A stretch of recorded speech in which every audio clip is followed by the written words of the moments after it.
There were a few pleasantries while on board, one being music like we're listening to now. This is French dance hall music, and this is an actual recording that was found after the capture of the U-505. Let's take a listen.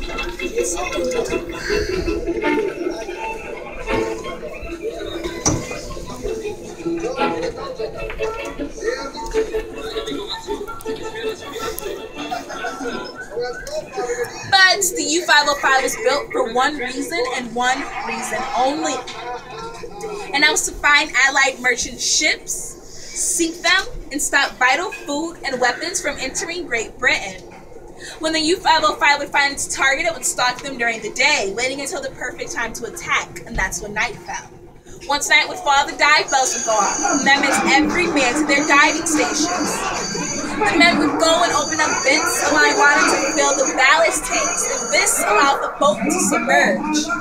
Once submerged, you can often hear the water pressure build up on the outside of the boat. It was March 5th, 1942, when the U-505 came in contact with its first ship, the British Benmore.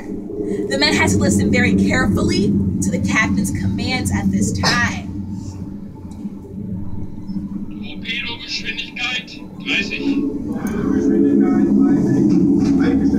They wanted to make sure all of their calculations were done perfectly, and they were listening for that one word, loose, which also means away or go. And that means that they are able to fire their torpedo. Fester Schusswinkel 20. Becher fertig? Becher ist fertig. Becher!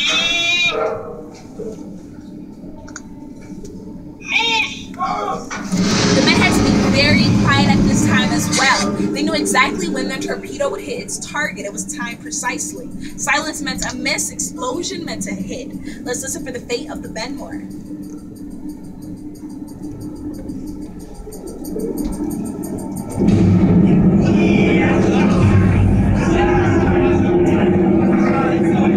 There was a hit. That was the first victory for the U-505, but that was not the last. On March 7th, just 2 days later, 1942, the U-505 came in contact with its second ship, the Norwegian Sidhat. And on April 3rd, the U-505 came in contact with its third ship, the American West Earmo. The U-505 did sink 8 ships in total, 7 by torpedoes and 1 by gunfire. We're now going to make our way to the control room. On our way there, we're going to pass a few things. To your left, you'll be able to see the kitchen, also known as the galley. Now, there was one chef who made 3 meals a day using 3 hot plates in an oven the size of a shoebox.